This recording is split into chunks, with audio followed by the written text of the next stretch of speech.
WRVA, the voice of Virginia.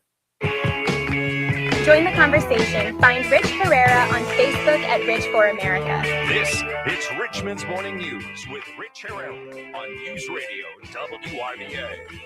All right, thanks for joining us, everybody. This is News Radio WRVA. My name is Rich Herrera. Thanks for joining us. Again, wake up with Richmond's Morning News or play catch-up all day.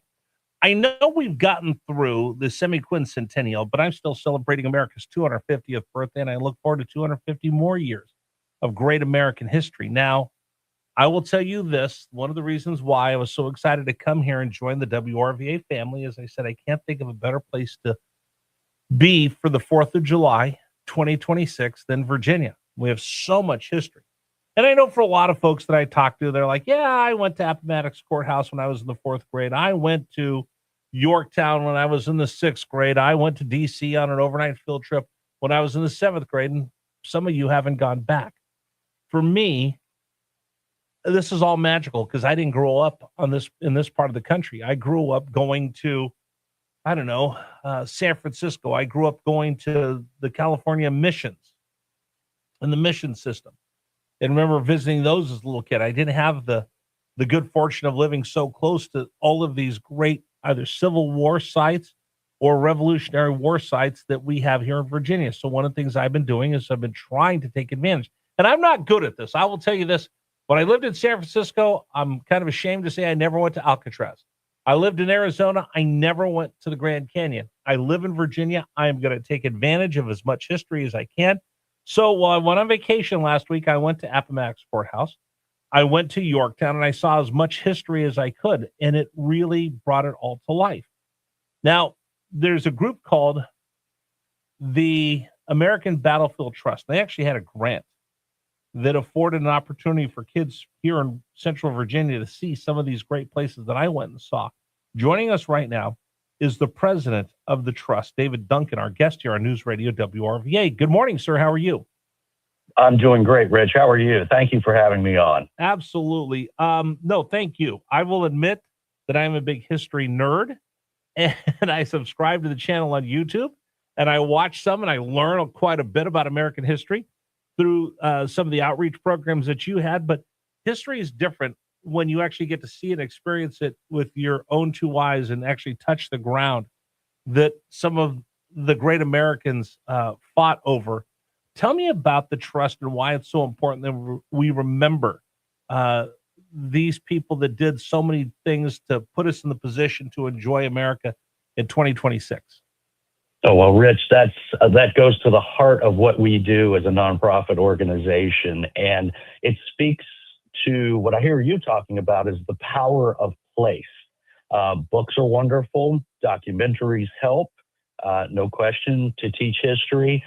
But there is nothing like going and standing in a historic setting. And for the most part, we're focused on battlefields. But for anybody to go to a historic place and see it as it existed at the time that those great deeds were performed, there is a real power there. And I know it. I've done this for 26 years. I've talked to people all across the country, and they all say the same thing. You know, I read about this battle or that battle, Gettysburg or Vicksburg or Yorktown, in your case, or Appomattox, and that was great. But then I went there, and boy, it just came to life for me as it never did before. So that's what we do. We save the unprotected battlefield land so that it's not developed by data centers or warehouse distribution centers whenever we can stop that. And then we educate people about what happened at those places and why it's still important to us today. I was in the Smithsonian yesterday and was standing there just in awe of Lincoln's hat from the Ford Theater. But earlier this week, I was standing there at Yorktown, and I went up to the little tower where you can push the button, and it kind of gives you the whole rundown of what happened when Cornwallis sent his second in command to surrender his sword to Washington, and Washington handed it off the duty to his adjutant Lincoln.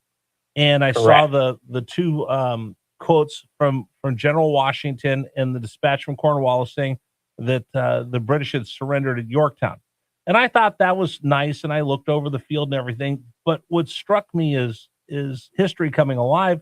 As I almost didn't walk down there. I almost didn't walk down the ramp to where there were some cannons. I'm like, oh, I'm going to go this way. It's shorter the car. My son goes, no, Dad, let's go look at these cannons.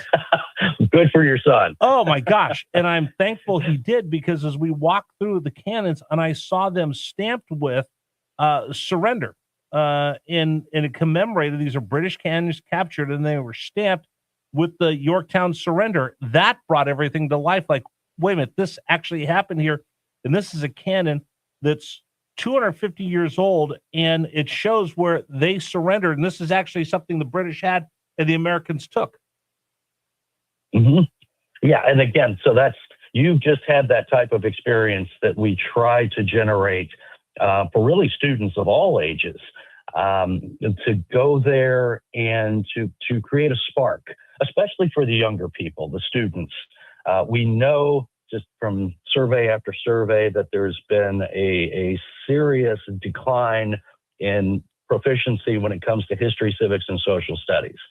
And so to be able to bring, especially a young person, as I said, to a site like that where they can have that type of an experience, and maybe, just maybe, it lights that spark that creates a lifelong interest in history, in our country, in being better citizens.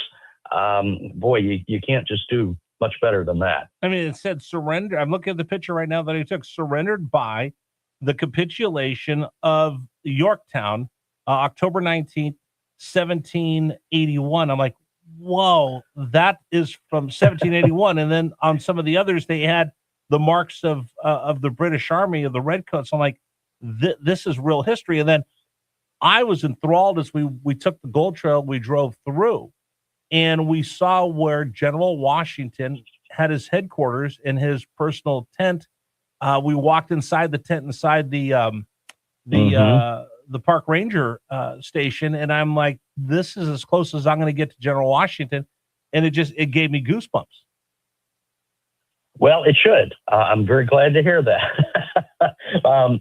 You'd be surprised how many people still, to this day, really don't think that our country's history is all that important.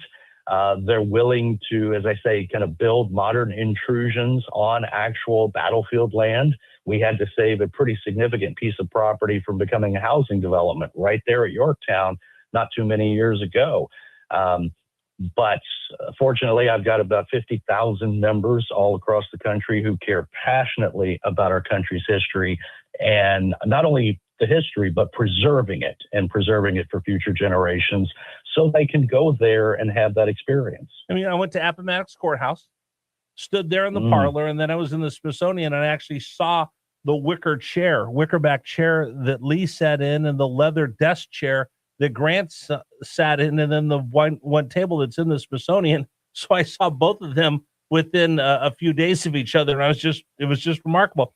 If people want to rediscover the history that they learned when they were little kids as adults, give me some ideas around Central Virginia that our listeners could go see this firsthand and experience American history and actually touch the grass, walk in the footsteps of wow, you name it, Daniel Morgan to George Washington to Thomas Jefferson. Sure. Well, Virginia, particularly for the U.S. Civil War, is ground zero in the country. I think it was something like 32% of all of the battles fought during the Civil War were fought in the Commonwealth of Virginia. So it's all of the battlefields around Richmond where we have been very, very active in preservation. Glendale, Gaines's Mill, Cold Harbor. Those are just literally a few minutes drive from downtown. And then you could go even further down the Virginia Peninsula. Yorktown was actually the site of both the Revolutionary War battle, for which it's most known, but also a Civil War battle. That's very unique in American history. Heading a little bit further north on I-95, you head into the Piedmont. You can go to Brandy Station and Cedar Mountain, where working with the previous administration there in Richmond, we're setting up a new state park, the Culpeper Battlefields State Park. You can head over to Fredericksburg, which also has a rich Revolutionary War history as well. 4 major battles of the Civil War were there. I was just at Manassas on Friday night debuting a new video that we produced that will now be shown in their visitor center. Of course, 2 major battles were fought there, and it just out into the Shenandoah Valley, and it just goes on and on and on. So we do have itineraries for trips on our website that people can, that's all free. Just download it and plan a trip. And if you do, please take a child or a grandchild so that they can experience that and hopefully catch that history bug and grow up to be history nerds like us. Well, I do want to mention, though, that you did have the field trip grant program that benefited some kids here in our listening audience. Tell me why that's important to make sure that you get these schools, that these kids get the opportunity. Is it part of the normal curriculum that we do send kids to see these historic sites when they're in the 3rd, 4th, 5th, 6th, 7th grade? Well, it should be, but I think our understanding is that ever since COVID and budget squeezes, field trips were the first thing to go. And we're hearing that from teachers, and we work very closely with teachers all across the country. So we heard that need, and we created something called the Field Trip Grant Program. And we actually did this many years ago, but have really accelerated it since COVID. It's important because those field trips, we think, create really lasting memories. They deepen understanding, and they inspire curiosities in ways that textbooks can't. And so we try to supplement those trips to help get students out on the ground. Over the past 15 years, we've helped send nearly 75,000 students and teachers to battlefields and other historic sites all across America. So I'm glad to hear there was someone in Richmond there who was able to take care of that. Yeah. During the last 3 school years, we've sent an average of 12,500 students to battlefields or other sites. And for, say, Rich, for your experience in California, well, there aren't too many battlefields in California, but if the teacher applies, and most of our grants are a maximum of $3,000, and it helps mostly with transportation. But if they want to take their group in California to the missions or to another historic site, one of the forts in California, they can apply for that as well. We prefer battlefields, but we understand that not every history classroom can get on a plane and go to Gettysburg. So we make it available all across the country. Unless they want to go to Cacho Peak, which is the westernmost battle in the Civil War, which is now an ostrich farm. So there you go. If you want to find out more, it's battlefields.org is the organization. Now, we're going to have to stay friends, David, because I do need help.